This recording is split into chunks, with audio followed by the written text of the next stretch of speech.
Hey, She Slayers, and welcome to another awesome episode of She Slays the Day podcast. I am your host, Dr. Lauryn Brunswick, and if this is the first time you are listening, you picked a great episode because this is one of my favorite episodes of the entire year. It's our best of. I believe this is our third annual best of, which is crazy that we're going to be going into. Yeah, I think so. I don't know. You guys know I'm so bad. Like, this is episode, 100 and something? I don't know.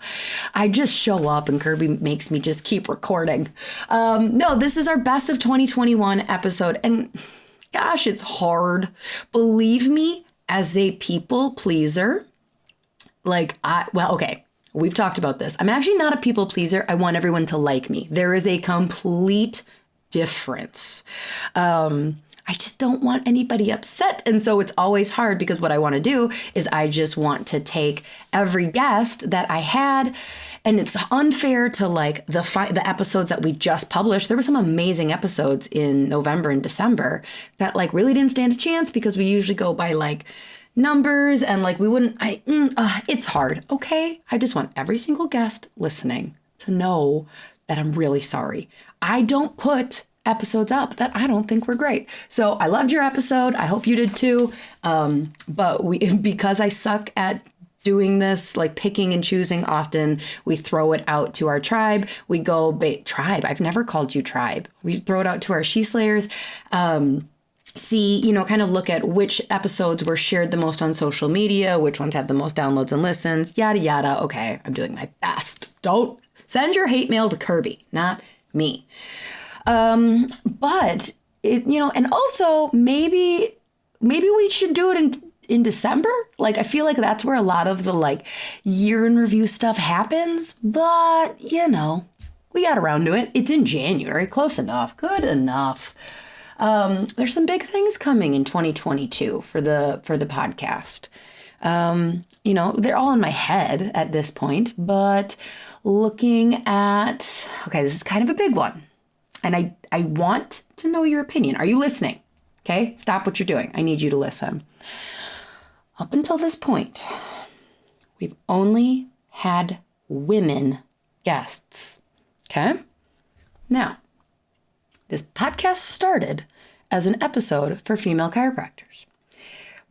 But that's only because I happen to be a female chiropractor, and a lot of the stuff we talk about isn't just for the women.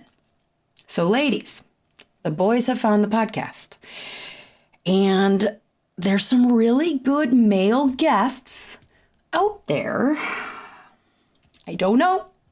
I don't want it to be weird and a big deal when one day I might have a boy on the show. And I just need to know how we feel about this. Like, I really think that I'm okay with it. And it almost feels like artificial at this point to not interview someone just because they're a boy. Yep. So I don't know. I'm not saying it's going to happen. I don't even know what boy I would interview. I'm just prepping you that I'm feeling like a little bit of a rebrand. I definitely won't change the name because I still identify as a she, and this podcast, you guys all know, it's all about me. These are just my personal therapy sessions that you get to bear witness to.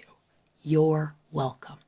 So it will still be about me slaying the day and helping others slay the day. But I don't know, I might get a new picture because in my picture I have like blonde scrunched hair and now I have like long dark fake hair.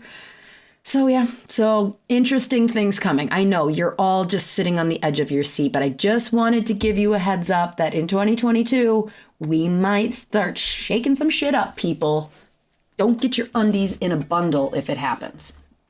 Okay, we need to get to this because we've got some amazing clips coming up. So let's do our listener highlight. This is a new one that was just posted in December from Addie Mack. It is 5 stars and it is specific toward episode 122. Okay, now hold up. What was episode 122? I don't even know. Waiting, maybe later Spotify. You guys, I have to listen on Spotify because I don't know if you know this, but I don't have an Apple phone. Yeah. Okay. Episode 122 it really gets in the way because when like my group text happens, like, and everybody can like things, I can't just like a message. Turning followers into patients, cultivating your audience. Ooh, this was a just me one. And I talk about some controversial shit in it. This episode did not make the top 5 because you guys, I can't just have every episode I do be in the top. I know you love me. No, so this one says, oh my gosh, thank you. I deleted my personal Instagram in February, and 3 weeks ago when I opened my first office right after graduation, congratulations by that, Eddie Mac, like that's some tough shit. I realized I needed to get back on the social media wagon. Yes, yeah, you do. It has been a hectic 21 days of cringy posts and strange stories, but listening to the podcast brought a sense of order and calm back into this cluster that is social media advertising. Thank you. I wish I knew what her business was, because then we could all go look for her cringeworthy posts. Oh, I think people are too hard on themselves about my motto in 2022 is quantity over quality. Now, to a point, right? Like, we can't just be putting BS out there. But ultimately, when it comes to this idea of posts needing to be perfect and calling one post cringeworthy and it's you just learn what worked, what didn't, and what are we doing? You just move forward. So there we go. Okay, what are we doing? Oh, we need to pray, and then we're going to get this show on the road. Dear God, be with all of my guests from 2021. Let them know they're all loved, and I'm sorry if they didn't make it in. Be with all of the listeners as they, get to listen to the highlight reel, help them learn from it, help us go forward in 2022, continuing to evolve and not holding on to old identity. Let us continue to have an open heart and mind to let you move through us, and let us just keep being shaped by what you have in store and the people that you want us to impact and who we need to become in order to do that. So let us continue to focus on shedding our ego. Let that be the number one takeaway as people listen to this podcast, is listening through my journey of shedding ego and shedding the idea of perfection or the need for perfection, and just continuing to show up authentic and imperfect, and a heart just full of love in that imperfection. In your name we pray. Amen. Okie doke. So these are not in order. Kirby chose to give me these in not order. I don't understand, you guys, the madness of him. I would have put things in chronological order. I don't know what he's doing. He probably listened to them and was like, ooh, this will tell a story. So the clip number 1 is episode number 110. And this is on day 2. So to give you a tiny bit of background here, in our clinic, we do not adjust on day 1. It is actually one of the best decisions I've ever made in practice. I know I am a very bold statement person, but yes, I would say that is the top 10 mistakes that I made when I first started, was feeling like I needed to adjust on day 1. So I definitely recommend you go back and listen to this entire episode. Before you do it, you're going to want to listen to the episode prior, which I believe is called Why I Don't Adjust on Day 1. This, episode 110, is called Connection, Emotion, and Gasp Selling. So this is just me, and I focus on communicating the why behind selling. We talk about Simon Sinek's book, how finding your why will create better results, and how I just got bored with pain, and how when I realized that wasn't my why, how I became honestly a much better salesperson and communicator. So here you go. We're kicking this thing off with me shedding the ego. Just kidding. All right, here's episode 110. Take a step back here and pull some expertise from a book that I love by Simon Sinek. It's something like Know Your Why or Start With Why. I think he actually has 2 books that have the word why in it. And so he says that the goal is not to do business with everyone who needs, okay, I'm just going to insert chiropractic, okay? He doesn't say that, but he says your product. So your goal on day 2 should not be to sell 100% of people sitting across from you on chiropractic. Now, my day 1 procedures pretty much has filtered out a lot of people at this point. They don't get to day 2 unless they're kind of in it a little more, because he says it is your goal to do business with everyone who believes what you believe. Okay, this is going to make your day 2s easier. This is going to make your life easier, your practice happier, people stick around longer. Of like, if on day 2, this person, now you don't need to get them from point A to point Z, right? Like Denise Weber's Communication Lab, I think it like really talks a lot about this, that where we're on the side of error as chiropractors is we think we need to explain everything about chiropractic and get them to commit to lifelong care on day 2. That should not be your goal.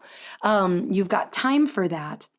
But ultimately, you should lay down a little bit of like, this is how we roll in this clinic. These are the things, this is our why, okay? So that's where Simon Sinek is talking about of they should buy not your what, but they should buy your why. Now here's why they should buy your why, is where we make decisions is from a place of our brain called our limbic brain. Our limbic brain is our emotions, it is our feelings, and it is where we establish trust. This part of our brain controls behavior. So you might think like that the analytical part of our brain that like receives facts and this and that is the part that influences behavior. And according to Simon Sinek, that's not true. The limbic brain is what influences our behavior. The limbic brain doesn't have language. It can't put words to why we're making a decision. Now, that's why people will use data and research to validate the decision they're making. But it's why we kind of get that it's a gut decision, or why someone will say it doesn't feel right. You may have all of the evidence in front of them of why they need chiropractic. But if it doesn't feel right to them, they are not going to buy.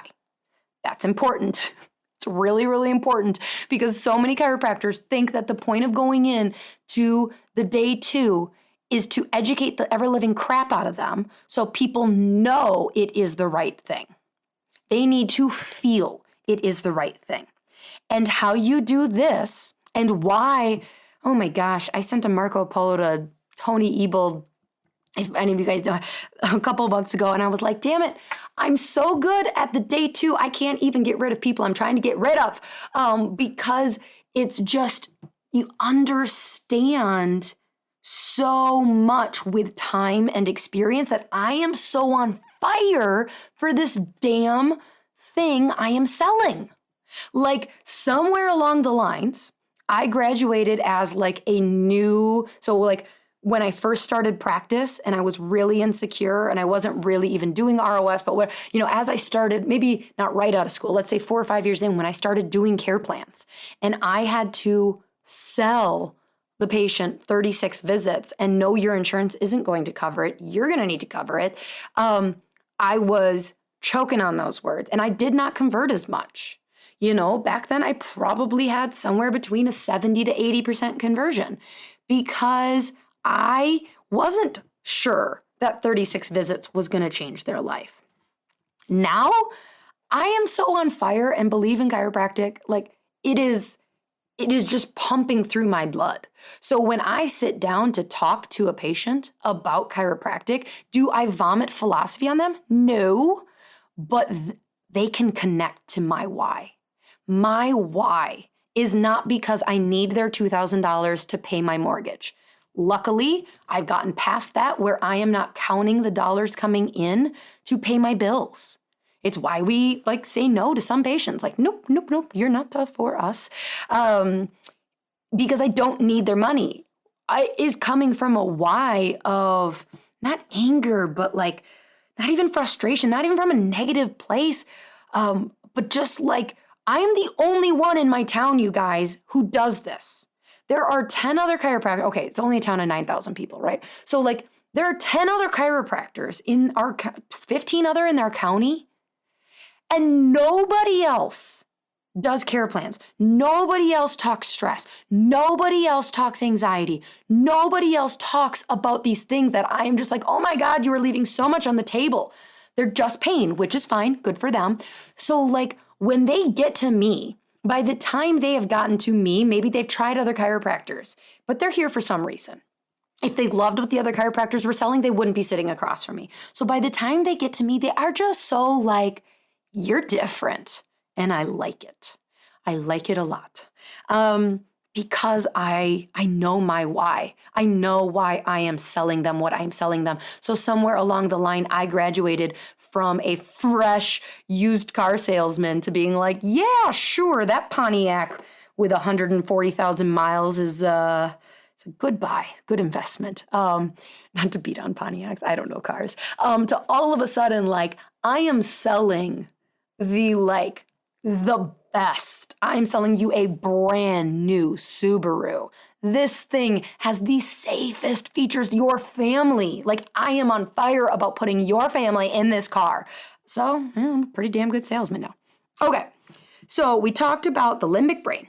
We talked about how you need to know your why, because when you communicate that, you are going to come across more trustworthy, and you're going to tap more into their limbic part of their brain, their feeling parts. So what I would say is my goal isn't to educate on day 2, although I do use analytics and data and objective stuff to support the feelings that they're feeling. But I have accidentally sold someone a care plan without even talking about their scans. I was like, oh shoot, I didn't even get to the analytics because we were just connecting so well that I knew the sale was done. And I was like, oh, okay, let's just do this. So the point is connect. You want to connect your why to their life. Your why in our clinic. I don't know what your why is, but I will explain to them that the purpose of day 1, I will say this out loud. The purpose of our day 1 is to figure out if you're a candidate for chiropractic, and even more detailed, to figure out if you're a candidate for this clinic. Because in this clinic, we are not interested in mediocre results. We are interested in amazing, life-changing results. Okie dokie, artichoke. I hope you liked that one. We are cruising along. We are going into episode number 2. This was episode number 100 for those that don't speak my lingo. And this was actually a hard one for us to find a clip from because the episode is longer, but just so full of little clips. Most of you probably had to listen to this in pieces. Some of you maybe didn't finish it.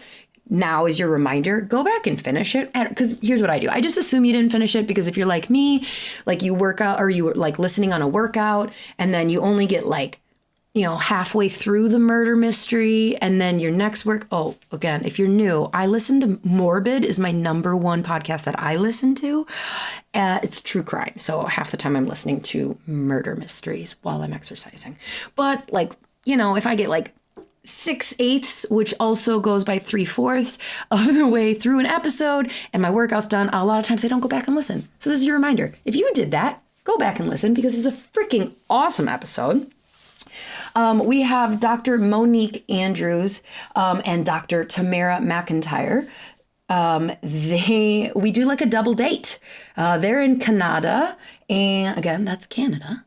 And Kirby and I we just went on a Zoom date. There was no special, we didn't eat, but like we definitely had drinks. And there was no agenda except to just like talk to them. So in this episode, this is a clip talking about communicating, holding space, and showing up. It starts with talking about relationships, but eventually gets into how you show up authentically, how it's exhausting to pretend to be everything for everyone, and how young students need to show up as themselves, being supportive and present, and without trying to pretend they know it all. I apparently also say razor nipples several times. I guess that's a warning to you that may be offended. Oh gosh, you guys, I don't know. I tell you, I'm a hoot, or I'm something. All right, here is just an awesome clip with Dr. Miller Mack. And I think if we live consciously, like we make conscious decisions around how we relate to one another. This is the biggest challenge that people have, right? Is to actually like not take things personally and to be really conscious about how you manage yourself, how you manage yourself in relation. This is a big struggle for students and young docs today because those are gifts, I think, that come with age, really. Mm-hmm. You know, and the other thing too, I mean, one of the things that you guys had mentioned on the podcast was the way you interact from a respect perspective.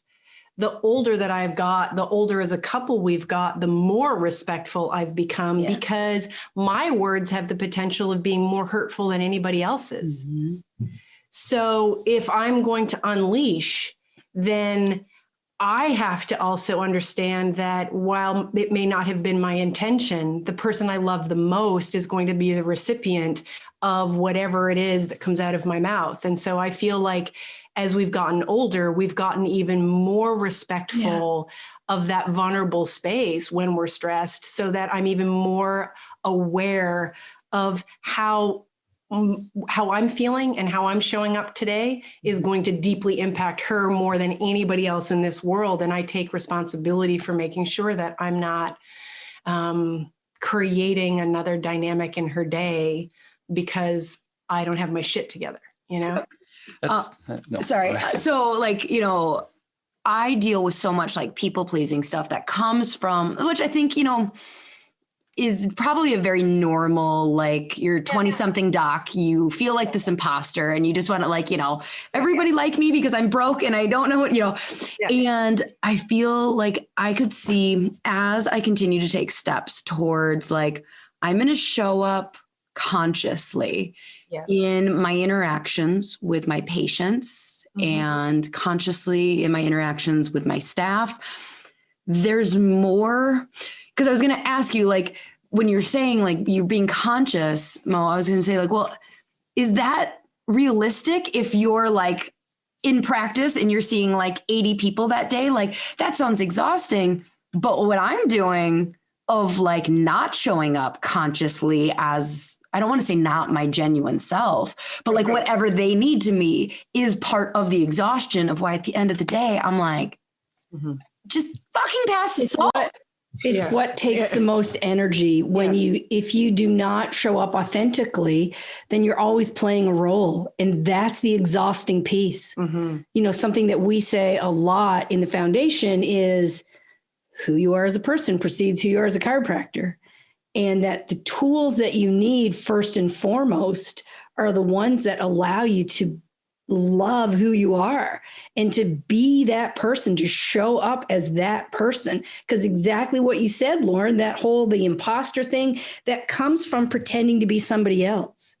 And, well, the other big piece is that, you know, I think a recipe for burnout is being everything to everyone. Yeah. I mean, that's just not possible. And I think, you know, we enter in the role of doctor wanting people to feel better, but we get, you know, I think there's early on in our career, we give so much that we take away from ourselves, you know? And so, you know, to be in our own power the definition that I love the most is when we're personally powerful, people can come and take what they need, but it doesn't take anything from you.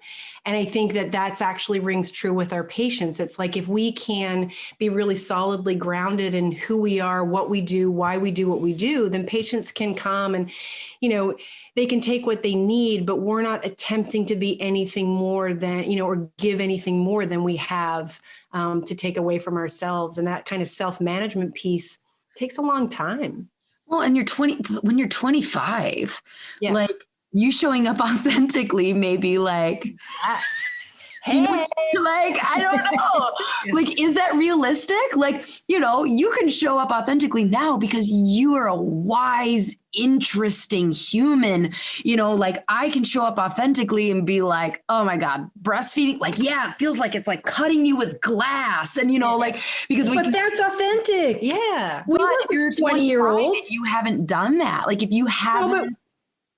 We work with 20-year-olds who are like, maybe authentically showing up in your vulnerability and being like, I'm new, I don't know. Yeah. But I got my people. If you can, I think, and maybe this is some of our role, your role, Lauryn, and you have a great impact on so many young women in chiropractic, is to like, people talk a lot about holding space. It's like this, it's become a marketing buzzword. But and very recently on our retreat, what happened, I was talking with a student, and it was the first time someone showed up to one of our retreats we had never met. And she said, I was talking to her, it was getting near the end. And I said, how are you doing? We're, having a check-in. She said, I've never felt more seen and heard. Like, people talk about holding space all the time, and I actually feel it. And I think that if we really focus on like, words matter. If you're going to talk about holding space for somebody, then part of our job is to hold up the mirror and let them see that who they are is beautiful. And that's the first step, right? Is for them to know that they're already perfect. Yeah. So in this age of, oh my gosh, the self-help and all the things, and it's like, let's help you just be you. Because that's beautiful. And I mean, that's what I love about your messaging. It's what I love about, the way you and Kirby have put your relationship out there, the way you put yourself out there, the way you're willing to explore those things. It's, a lot of the younger generation of doctors that are coming out are so exposed to seeing a level of perfection in its expression that they've lost the ability to meet themselves where they're at and be okay with it. It's like, of course, you're 25 and you're entering a profession and you don't know it and you're not sure what it's going to feel like. Of course, that's going to feel uncomfortable. Yeah. Right. Mm-hmm. And so it's like, is your ability to basically, it's like Monique said, it's like, but who are you? Be okay with where you're at. Be in a constant state of learning, observing, reaching out to the people you relate to in that time and space and growing, then yes, the result is wisdom, experience, comfort. Yeah. Of course, it gets easier with age to show up authentically, and we just have to keep holding the space and the mirror to let them see. A 25-year-old may not have wisdom and all the other things, but they can show up and be consciously present. Totally. They can be non-distracted, focused. Yeah.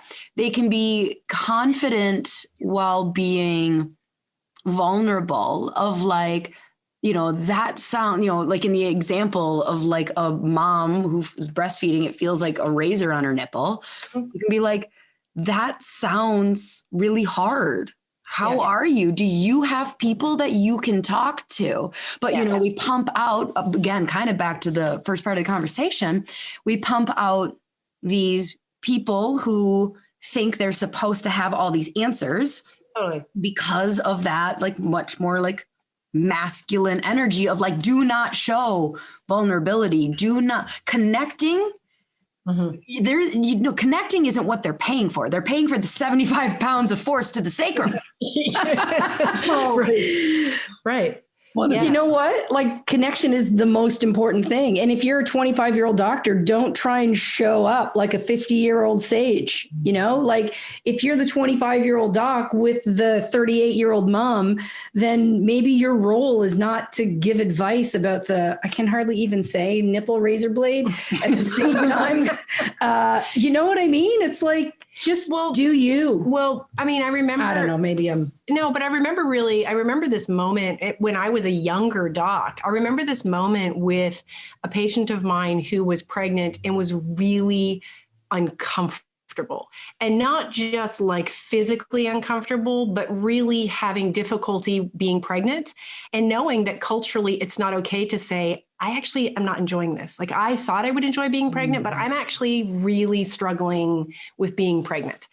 And I remember the moment, and of course, as somebody who's never been pregnant, I just sort of am having this conversation. And the reason that she chose to sort of say, like, I'm uncomfortable being pregnant. She says that to me because I've never been. And so maybe I can relate to her in that way. But we have this moment where she says, where I had said to her, I am 100% confident that not every woman that has ever, that there are other women who do not enjoy being pregnant. And it's really unfortunate that our culture does not allow you to say that and interpret it as being, I don't like being pregnant, therefore I'm not going to like being a mom. Like, those things are not the same thing. And so we have this moment where we're having this kind of exchange, and then she just starts bawling and says, I just want this fat suit gone. And then she's like, oh my God, I'm so glad I could say that. Like, I didn't realize I was carrying that much emotion associated with these changes that have happened in my body, And I think that's the kind of thing, like when we say hold a safe space, it's like, there's no judgment. And in that moment, I felt so honored that she could have that release and have that conversation and know that I was not going to judge her for it.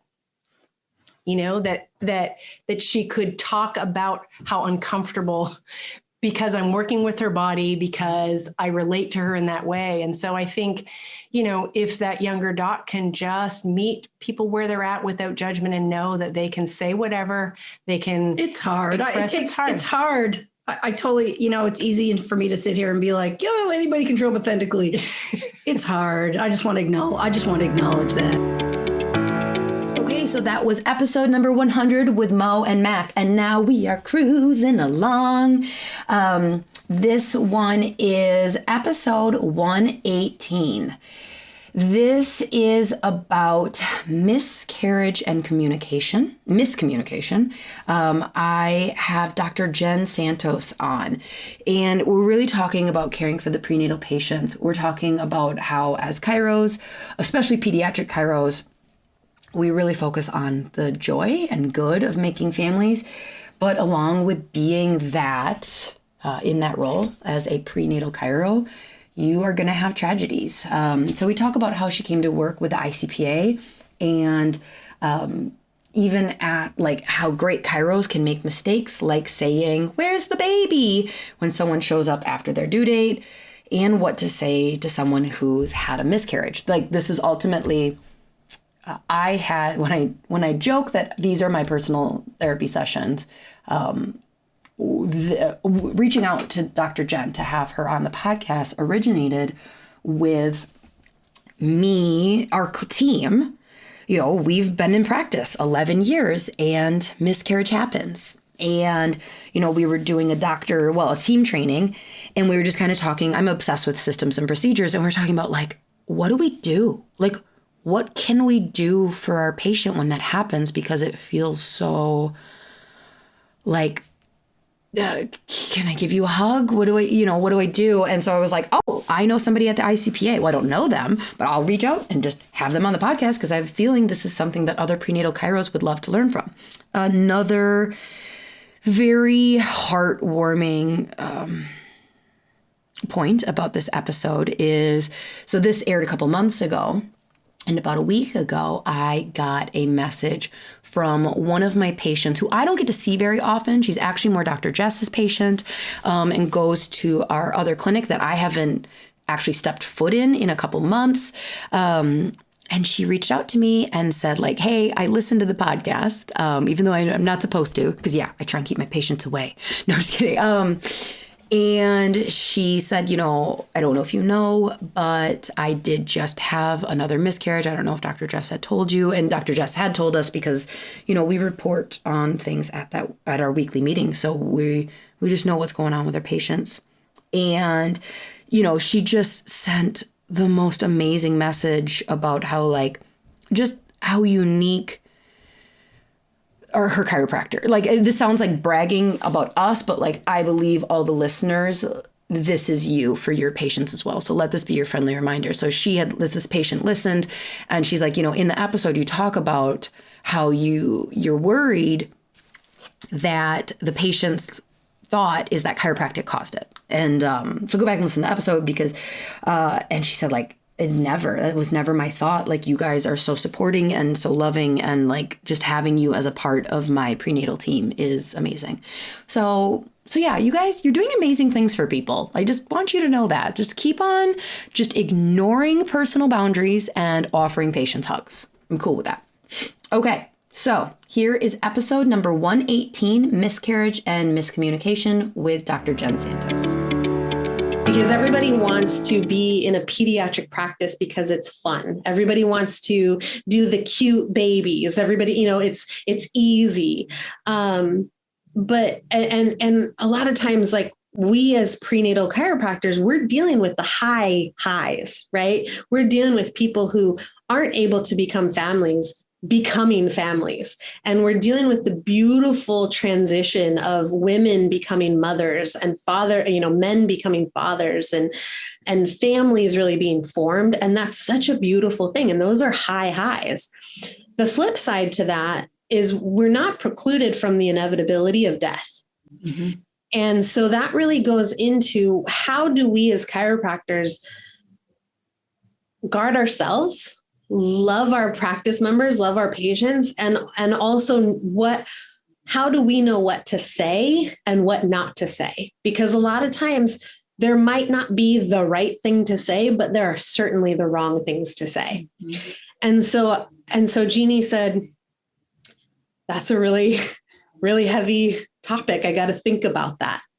And I was like, oh crap. I should have said throwing pediatric parties. I know, right? And she was like, I gotta think about that. And so she and I kind of emailed back and forth a little bit, and then she passed away. I sent a message because I didn't really know what had happened. I just heard that she had passed away, and I sent a message and said, hey, I'm a big ICPA supporter. If you guys need any help with this transition, please let me know. And Justin, who took over, her son, emailed me back and said, I have notes from a conversation that you had with my mom, and I'd like to continue that conversation. And so Justin then kind of, we went back and forth. We had many hour-long conversations about why I was so passionate about these subjects and why we needed to do that. And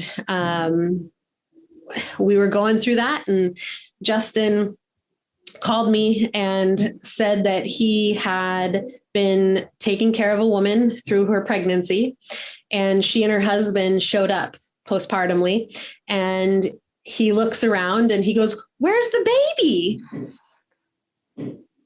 And he goes, "I'm just, and so he's telling me I'm just an OM. I'm an OM, right? I'm ICPA, this is our thing. I should have known better not to do that." And I was like, Justin, that's the conversation that we as chiropractors need to be cognizant of, because yes, chiropractic is amazing. We shit rainbows and glitter. It's fantastic. The flip side of that is that 0.01% of the time that's not an appropriate thing to say is really damaging to people. And we don't want to do that. And that was never the intention. And he said, "You're right. We have to get this class. We have to get this class going." And so it was really, through very fortuitous events, and my insistence that it really be the uncomfortable topics, that people don't want to talk about. It's kind of a downer, but I think my life. When you're in practice long enough, though, you realize, oh, we got to. Yep. Because I don't know what to do. Right. And so I need somebody to tell me, like, what do you do when you're sitting there and the woman says that she miscarried? Right. I'm asking you right now. Oh, right now. Like, what do I do? Take them to the room in the back. Yeah. I mean, again, there's not a beautiful formula of what to do. It's also a lot of what not to do. Mm-hmm. So if you have somebody that you've been working through their pregnancy with them and a miscarriage happens, in my opinion, you want to hold space for them. You don't want to go into, oh, were you drinking a lot of caffeine? Because if you drink 200 milligrams of caffeine, a 2006 study showed from Kaiser that 200 milligrams increased your risk of miscarriage by two times. That's a really dumb thing to say. Mm-hmm. Okay. So selfishly, my brain immediately goes into, fuck, does she think the chiropractic caused this? So that's also something that people, that was a big question that chiropractors have, right? Is, does she think that? The fact that she's there coming to you, sharing that with you, already kind of tells me she probably doesn't think that you caused it. And that's our normal reaction, right? Shit, what did we do? Because we go to school and we're trained how to not hurt people, right? Like, and we're trained, and that's kind of the biggest thing in chiropractic is we're taught how to not hurt people and how to diagnose pathology. So immediately, and we learn about all the horrific stories of chiropractors hurting people in chiropractic college, right? And so there's this weird thing where we think, oh no, like, does she think that I did it? The fact that she's there telling you, she's letting you into a very precious time of her life. And so the fact that she's there saying this is what happened, I don't think you should put into her mind that that's even within the realm of possibility. Yep, that makes sense. There are very sensitive to say what happened. So it depends. Sometimes it is insensitive. What I would say is, would you like to tell me your story? Would you like to tell me your story? Would you like to tell me? And often that's going to tell you what happened. Sometimes they don't know what happened. Miscarriages happen. It's estimated that 10 to 25% of all pregnancies all recognized pregnancies will end in miscarriage, 10 to 25%. It's estimated that 50% of all pregnancies end in miscarriage. So a lot of times this whole shift of women finding out that pregnancy has occurred, I think, so early. Yeah, so early, 6 days before your missed period, in some ways we're sort of traumatizing women by finding out so early, because in the olden days, you wouldn't find out until you start having changes in your body. You're skipping periods. You're noticing you're gaining a little weight. Your breasts are tender. Changes are happening, but you're not necessarily going to know that's what's happening. Now we've hyper medicalized normal pregnancies. And so women are able to find out, very, very early on. And about half of pregnancies have like some sort of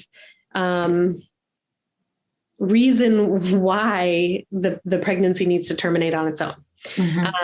And so we're finding out very early, but it's sort of like the intelligence of the body to terminate pregnancies of a non-viable fetus. And I'm assuming this is not the time to say any of that to her. No. It's the time to say, I am so sorry. If that's appropriate. Now, wait, when would that not be appropriate? So if a woman comes in and says, I went to my medical doctor and he said, I'm sorry. I don't want you to be sorry for me. I just want, so you listen to what that guy. Exactly. Yeah. Oh, okay. How are you doing? So it's there. There's just, and this is where it's like, this is such a hard topic, because if you say, I'm so sorry, a lot of times, 95% of the time, that's going to be the appropriate thing to say. Yeah. Sometimes they don't want to hear that right now. So I'll say, would you like to talk about this? Would you like to tell me your story? If they say no, I'll say, okay, I want you to know that when and if you are ready to tell me your journey, I'm here to listen. And so I kind of leave it and I'll say, would you like to be adjusted today? And, maybe we have a different way of adjusting. Maybe we don't do side posture or drop table. Maybe we go to Logan Basic and we kind of help reset the neurology. Maybe we do a little bit of activator, maybe, just kind of resetting the system a little bit without so much input at one time. But kind of just supporting her through that process. Okay, so good job. We're almost there, you guys. We've got 2 more clips, 2 amazing clips. This next one is episode 109, and this is Dr. Monica Berger. Holy moly. She just is incredible. Incredible. Like, one of those brains that you're like, you have all of that in your brain. You do need to go back and listen to this episode 109. It is called Slaying the Amygdala. Did I have to look up what the amygdala does before I got into this interview with Dr. Monica, so I didn't come across like an idiot? You bet your ass I did.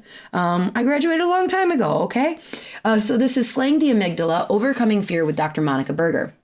So this section is on how people have been living in the amygdala through COVID, and how making decisions from that space and asking questions and understanding the difference between the prefrontal cortex and the amygdala, and how they interact, and how to retrain your brain and not just let the amygdala run the show.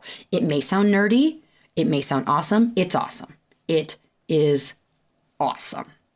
So this is Dr. Monica Berger, episode 109, Slaying the Amygdala. A little anxiety, because that amygdala is anxiety. Amygdala equals anxiety. Okay, that was one of my questions. Is the amygdala also depression, or is that? It can be. It can be PTSD, depression, everything. So think about where people have been, back to where you were talking about. Where have people been driven this last year? Fear, depression, isolation. So because that fear of, if I walk outside and I look at somebody, I'm going to kill them or they're going to kill me. Mm-hmm. Okay. So you have kind of like half of the population that are going, wait a minute.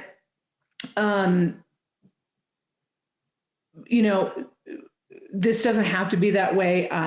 You can have some sense of reality. But that half the population might look at the other half saying, what is wrong with you? Why are you're not behaving in a rational manner? But you've got to understand that's where they're living right now. That's where they're programmed. It's hard to get out of that. Yeah. And it is hard. So so if you're functioning from the amygdala, mostly your prefrontal cortex which is like, is that more your more logical self? Is that like your impulse control, your reasoning, your rational being, your social engagement skills, being able to engage with people on a human conscious level. Yep. And so like, it's one of those things where when you do look at the last year, it's, we don't need to make a political standpoint of like, but things were not handled. They could have been handled very differently. And that's not to say that like, we're going like, oh, we shouldn't be taking this serious or not. It's none of that. It's just saying like a lot of the decisions people are just like, wait, that doesn't make sense. And it's because, because the people in charge are using the amygdala to make decisions instead of like, okay, so let's look at the stats. Let's figure out what is a logical conclusion from this. And like, yeah, but how do you get the general to switch? So I think we have, and I think one of the messages is, let's try to come from a place of love and compassion towards others. In the brain. What's that? Where does love and compassion live in the brain? Love and compassion is when we can have a balance, when all parts of the brain are engaged and on board, and we're not driven into this fear monger, emotional limbic part of the brain. And we can be reasonable, rational, and come from and have and feel. A lot of people can't feel love or joy. And it's very sad right now. They can't feel those feelings because their only thing they can feel is that anxiety and that fear and so forth. Mm-hmm. And so it's like a boardroom of the brain where it's like, it's creating a space for like, okay, amygdala, would you like to voice your concerns? Yes. Thank you. Okay, great. Now it's your turn to stop talking. And next, like, that's exactly what we need to do. Mm-hmm. I call that the brain bully, and then you have a brain buddy. Okay. So when your brain bully, your amygdala starts taking over. You are not good. You are less than. You're a failure. If you walk outside, you're going to be dead. Those things, those negative nallies, that constant, driving you into this dark space. When that starts to creep up, that's exactly what you need to do. You need to say, whoa, dude, all right, you've expressed yourself way too much over this last month or year or whatever. Yep. Okay, it's time for you to park it. All right. I need my brain buddy back on board. Okay, that's pretty much your prefrontal cortex. Okay, where's my reasonable brain buddy? Okay, all right, now let's really think this over, Monica. So you had 10 families that are moving out of the state, and you're not going to go broke. You are not a failure. You are not less than. That doesn't mean you're going to have to work till you're 95 and be half dead. That's not your reality. That was other people's reality or perceptions of you and your life. Mm-hmm. All right. This is your reality. Hey, yeah. All right. That might suck for a little while, but you know what? Maybe it's a chance for my body to rest and reboot, and then, reformulate your practice for lower, there's ways to figure that. You see what I'm saying? Absolutely. Okay. And the same, and this, by the way, the cool thing about this is, as my life has evolved since this teen aha moment, and back then I didn't know that those parts of the brain, and I didn't understand where this was coming from. Right. And now this is what I teach on, right? Fast forward 35 years later. The cool part is I truly believe that we go through experiences, and we, at the time, they may not seem as blessings or great experiences, but I think it's part of our learning and what maybe we have to be able to identify with and go through, so that later on down the road, something falls into your plate or in place. For me, I consider it the information, the research. I will be led to research something, and it's just another piece to the puzzle for me. So I think we have to experience these things and see them as gifts eventually, in order to use that and those experiences to help others. And that's kind of what I want to do now. For us. What's that? I feel like, and sometimes those gifts, air quotes, of like, you know, those shitty moments where you're like, okay, one day this is going to pay off. It's also the realization that sometimes it doesn't pay off.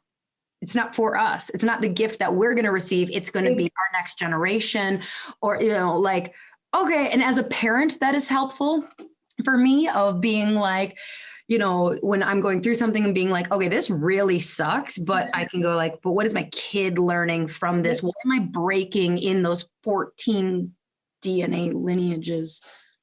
And so, absolutely. And that's exactly, so you must be reading my mind, because here's the deal. What this is really known as the neurobiology of disease now in the last amygdala, like the fear, this connection between the emotional limbic, the amygdala, and that prefrontal cortex.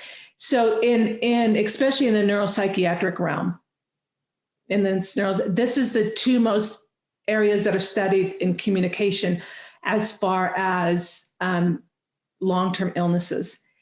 So here's what I feel this is where I feel ultimately as my, I don't know, my gift and my purpose, I guess, is to talk about this and be very open and help others to realize where they might be stuck in their amygdala, so that they can break the chain like you are with your kids, and not pass it on, because we know that this is a huge role in the prenatal period and the early years of life. So if we can help our kids break those chains, and if we can break our chains ourselves, think of how we can spin the future generations.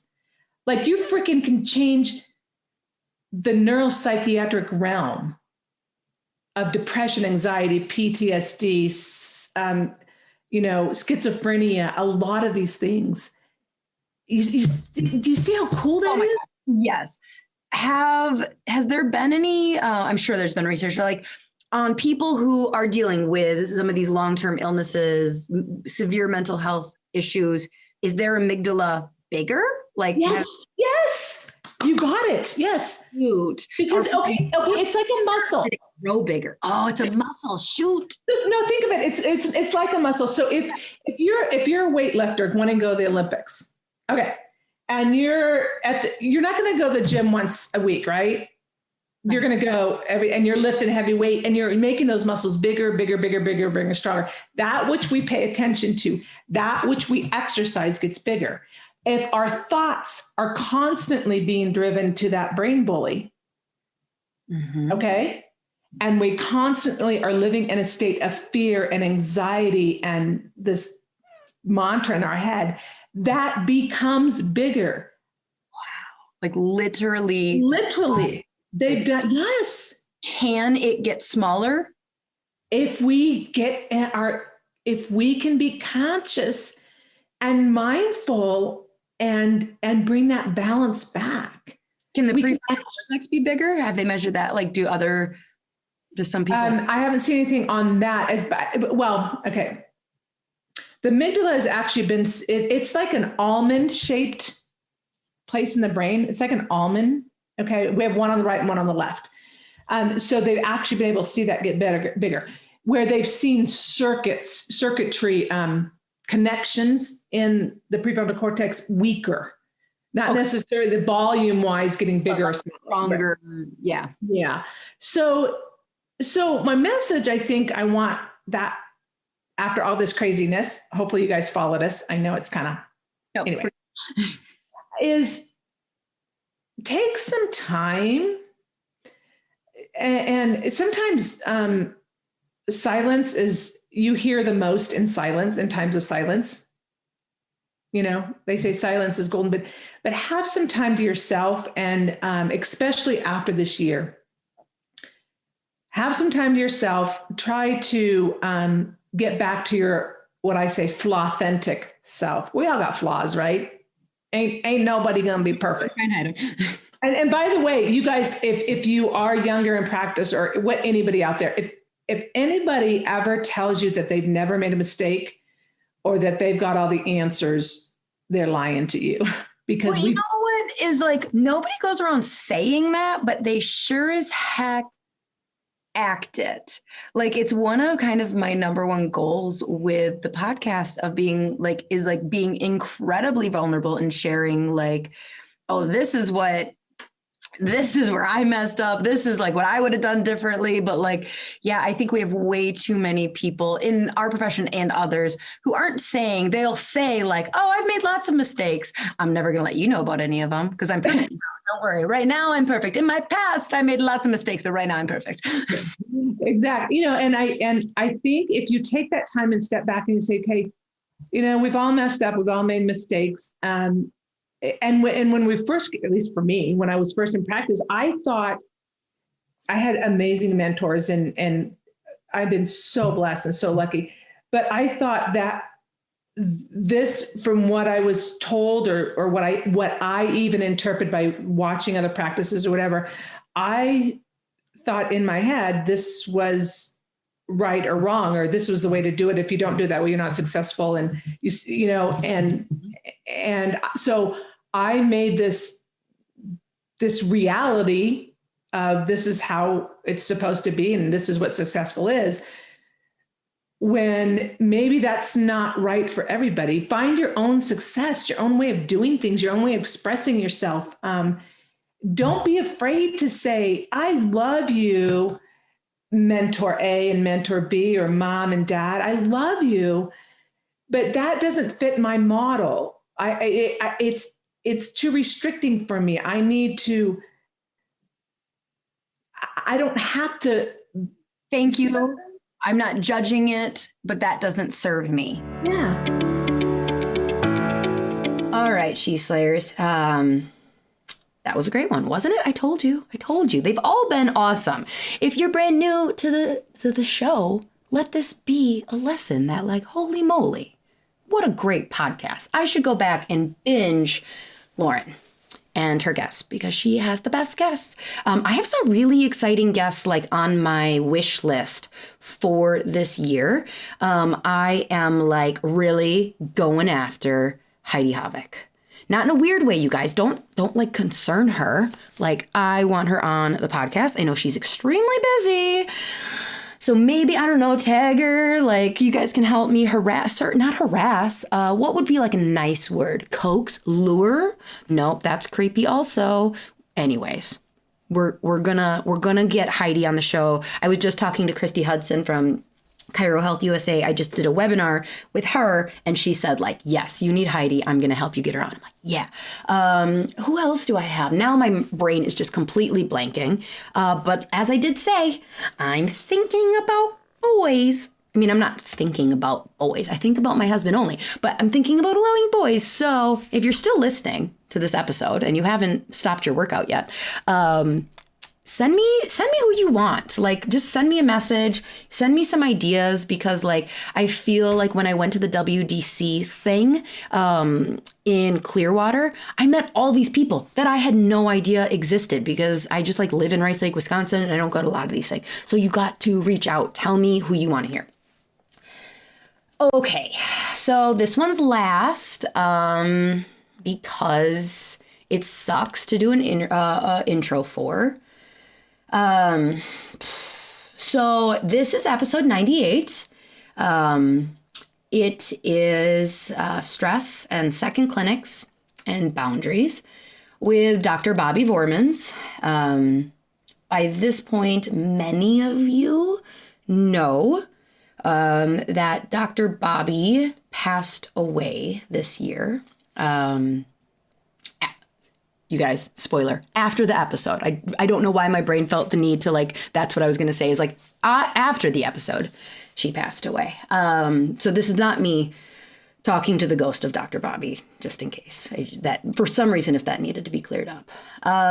Dr. Bobby was one of my best friends. Her episode, we did you should go back and listen to her original episode. But honestly, if you're going to go back and listen to the episode, you should listen to the episode that week, because like we replayed it with all of these intros of other chiropractors, just saying how amazing she was and how her legacy is just incredible. The clinics that she started, she had 2 clinics. You'll hear her talking. I don't know if she doesn't. She may talk about the 2 clinics. We reference it a lot. She's got 2 clinics, very successful clinics, very, very successful clinics. And they're continuing, those docs that are running it now. You can just tell she was an amazing leader, because those docs are still just kicking ass in those clinics months after losing their leader.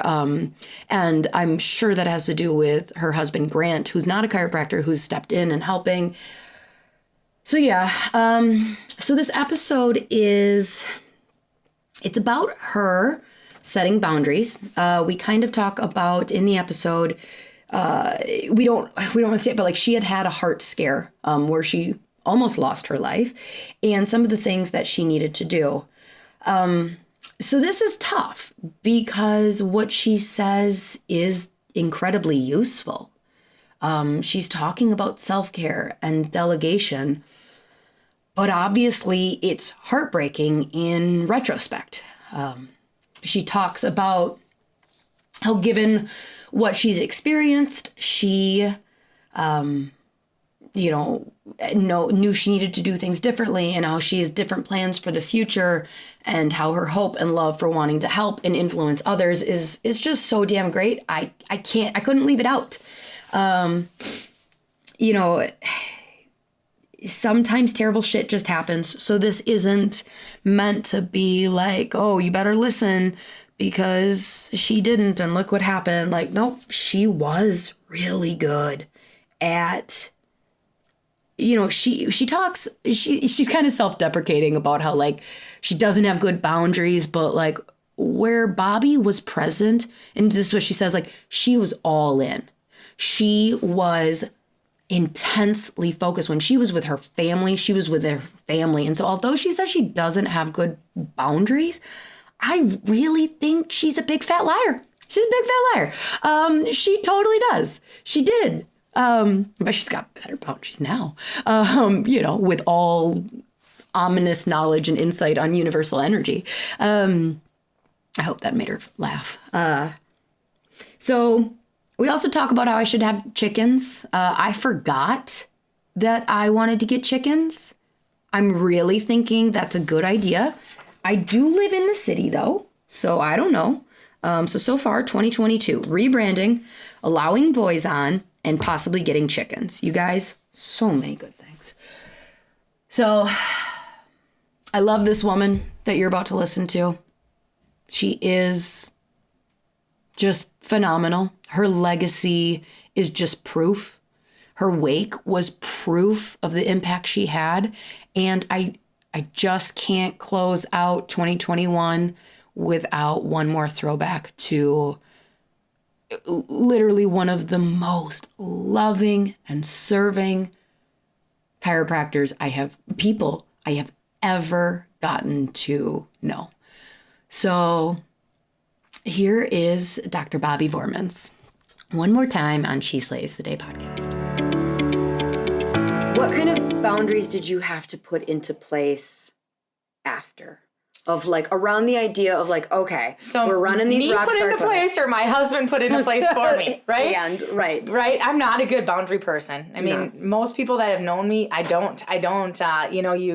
You used to harass me when we were coaching together with a group that I'm involved in too much. I do too much. I'm on too many boards. I'm on too many this. I'm on too many that. Too. Yeah, just right. Helper. So, but I put in a lot of boundaries. One is a lot of self-care boundaries. Okay. 2 is not hold so much. Hold on. Can we elaborate slightly more? What kind of self-care boundaries? Well, just Epsom salt bath on a weekly basis. And like that's my me time. Mm-hmm. A lot of it is personal boundaries that isn't so much like this is what I do, but Bobby, God damn it, you got to let yourself do this because you're important. And sometimes I worked and gave everything I had to everyone else and never gave back to me. Yep. And it was a rude awakening for me to see that. So there's a lot of boundaries, like going to bed at a decent time. I get most nights, I get 8 hours of sleep, at least 8 hours of sleep at night. I do too, but it's because my body like forces me. Like I typically I don't think I could stay up until 10 o'clock most nights. Last night we did. We did last night. And I'm like, it's like 10:20 and I'm like, you guys, I am 2 hours past my bedtime. I have to go to bed. But yeah, so, taking care of me. I mean, I still don't work out as much as I should. Kirby and I were talking about meditation and yoga this morning. That's been an amazing addition to my daily routine is I do 10 to 20 minutes of yoga meditation every day. So it's been great for me, great for my blood pressure, great for my heart, great for my balance, my flexibility. Because no matter what you have going on in your business, hey, sheslays, life occurs for you every day. And so that aspect of things, of taking care of you, I mean, we preach it to our patients all the time. And as we get down into the business, we sometimes forget that we need to do it for ourselves. Especially as we're high achievers and want to help and change lives. Well, that's what I was thinking while we were talking, and you're saying this, like, how you like kind of force yourself to take a bath. And I'm like, yeah, isn't that true? I would say that it is a personality trait of somebody who's like, well, yeah, I have one thing going great, and now I need to do a second thing because I had like 5 minutes of like rest of like, so I'm going to start a second clinic, and then maybe I'll even start a third. Like, might tend to be kind of like that workaholic mind frame for someone who's like, I have time, I should start a second clinic, and we don't want to rest. Yeah. And so that's part of the problem is I don't know if there's a ton of people who are naturally really good at balancing the rhythms of like rest and work, going able-mindedly going, I should do more work. Right? We can learn from people like that. Broken people that are like, right. What do I even do with Wednesday mornings? Right. I should start a second clinic. Well, and you talk balance because I don't know what that is. I'll be honest. I'm a in it person. So if I'm at home, I'm in it. If I'm at work, I'm in it. And if I'm here, if I was here with you like we were last night, just hanging out as friends, that's where I am as far as that's concerned. But I don't even know if I know what balance means, to be honest. That aspect of things, I got to hang out with your team this morning at the clinic, and, they're like, if Lauryn's not at work, she's still working. Yeah. As far as that's concerned. Started a damn podcast. Yeah, right? Absolutely. Absolutely. But it's amazing. I mean, chickens. What? Maybe I should get chickens. Like, so maybe I could like. Don't add more. Oh my gosh. Don't add more. I think I'm going to add chickens. Definitely going to add chickens. Oh, the eggs are nice in the morning. Well, okay. So one boundary I know that you have talked about is how many problems get to you. So you've kind of like talked around it multiple different times of like having the right people, but like that's a boundary that you need as when you are employing multiple people. So if you got 2 clinics, you got multiple people, multiple docs, and sometimes just because you're the one who's like signing the checks, there can be, especially if you're in a control freak, there can be this idea that like everything needs to be run by you. And like, so, you've talked to like, you have to set that boundary of like, don't present me with that like there are people for that. Absolutely. And, so a couple things. One is I hired a personal assistant, which has been a godsend. She's virtual. So she's been a godsend for me. She works 10 hours a week and she does a lot of things that I don't researching, right? Scheduling my flights that I'm leaving for Florida with on Monday and, doing things that I just don't have the time to do. Hey, I need you to order this for me.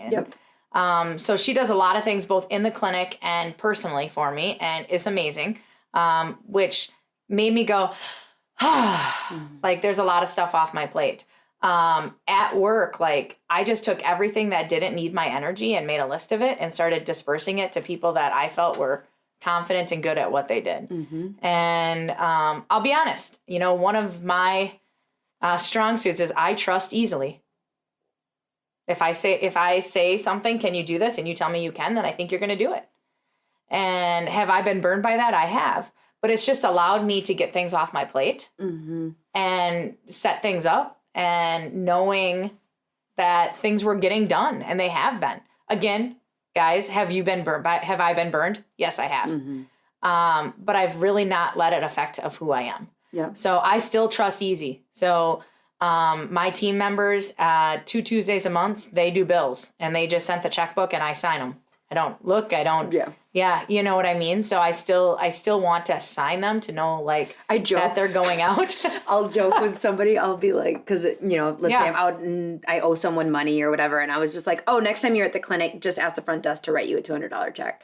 Like, anybody could walk up to our front desk and be like, Lauryn said to give me a check for $500. And they would just be like, like Lauryn said, like, okay. You gotta stop saying that, Lauryn. I know. You gotta. I'm just like, I don't know. I delegate too much. Too much. And I wouldn't say that. I would say, I always tell everybody my most important thing is to work me out of a job. So I don't want to be if I don't want to be at the clinic, then I don't want to be at the clinic. I want systems and procedures and people to know their worth at my offices where I don't have to be there anymore. And when it comes to that, then it's time for me to totally be gone. Yep. And I'm okay with that. You and I were just having that conversation this morning about if we ever would sell our practices. And, I by far would sell. Like, if Dr. Grace wanted to buy the second practice, wholeheartedly, she would have the opportunity to buy the second practice. If there was someone that came in the next 10 years and wanted to buy the Tomahawk practice, I possibly would just sell it to them. That's crazy. I know. So you said systems and procedures. We did a really bad job with the checklist, but somewhere in there, we've said a lot of things, but it's more of like I spy. You're gonna have to find this checklist. Another huge thing for starting second clinic is you better have ironclad systems and procedures. Yeah, absolutely. Ironclad systems and procedures. Time to train people on them. How do you set up your timing for training? I was wondering that, like, because you said, like, it's in my schedule. Yeah. And I was going to ask. Like, so I do a doctor training on every Wednesdays during our lunch hours. So and three of you? 4 of us. 4 of us, sorry. So the 4 of us. So during COVID times, which we could talk a whole podcast on COVID times. But during COVID times, we met on a weekly basis every single week, all 4 doctors, just to talk about patient care, struggles. It was a bitch session in addition to, like, what kind of support each of us needed personally and professionally. But we team train every Mondays. We team train every Mondays. In person? Nope. So virtually. We're virtually with both clinics, and then we'll separate and train separately. If there's things that it's individual clinics as far as that's concerned. So, like, Grace is a solo doctor. We are not. Right. So scheduling and that type of stuff is slightly different. So we do training. I have Dr. Kelly and I meet on a weekly basis. So I have a weekly time that's out of my schedule and her schedule that we meet. Dr. Grace and I meet on a monthly basis, but she emails me her wins for the week on a weekly basis. Dr. Zoe emails me, and we meet twice a month. So every single one of us, as far as doctors are concerned, meet on a different basis. Yep. But it's best what I have learned about who my doctors are and how best to support them. Yeah. Sounds exhausting. It isn't actually. Yeah. It's one of those things that fire. I do love that. Love it. You're so good at absolutely. I do love it. And it is, if you think a second practice is because, like, I feel like I can't do anything more, reach out to Lauryn, because it's not about that. You have to have enough passion to want to serve in chiropractic and enough emotional energy to open that second practice. Yep. But most importantly, you got to believe in yourself, and I don't know how many times you said badass this morning. But you have to think that that you're the badass, that you're able to serve these people through chiropractic care. And you have a team that can do that for you. Okie dokie. Well, yep, that wasn't terrible to listen to again. I'm not crying. You're crying. Screw you. Aren't people great? I think one of the most interesting things that I have learned from this podcast in doing not like this specific episode, but like for sure from Bobby, but like in interviewing people, is people are interesting. And you may go, yeah, duh. But that hasn't always been the case for me. Like, I feel like, I don't know. I don't even want to blame it on Enneagram 3. It's like kind of like the slight narcissism that Kirby and I joke about, that I am a slight narcissist, not a full blown. I've taken quizzes, you guys. But like, I feel like in my 20s, I was very obsessed with myself and really only... I put people on pedestals, people who were on the stages and like very successful, and society told me they were successful. I really only put them on stages and was like really interested in them. And just the more I talk to humans on this show, the more I'm like, you're cool. You've lived a cool life. You've lived some neat lessons. So I hope that that this has been helpful for you too, like this whole thing. If you're new to the show, go back and listen. If you haven't dropped me a review on Apple Podcasts before, I would love, now's your time. Now's your time. And you can be my next listener highlight. Or if you're like me and don't have an Apple phone, you know what? You're cool. We're cool. The society may say we're not cool, but we're still cool. You can just send me a DM and I will try and remember to screenshot it, and I will try to remember to also say it. So, all right. Next week's episode is solo. We are getting into 2022. We're talking about PVA. I think you're going to love it. If you don't know what PVA is, don't worry. I describe the heck out of it next week. I love you. I want you to know that I love you and you are cool, whether you're a chiropractor or not, but especially my chiros, you do amazing things. Even if you're a student, like you don't even know the power that you are developing in your hands and what your career ahead of you. I hope your future is so bright. And even if you've been in practice 20 years, your future is still so bright. Don't get bored. Okay. If you're bored in practice, mix it up, people. Like this is your permission from me to change, to evolve, to continue to let God and universe do great things through your hands, through your practice, through your mind, what you're learning, and just go on kicking some freaking ass. I will see you next week, She Slayers. I love you. Bye.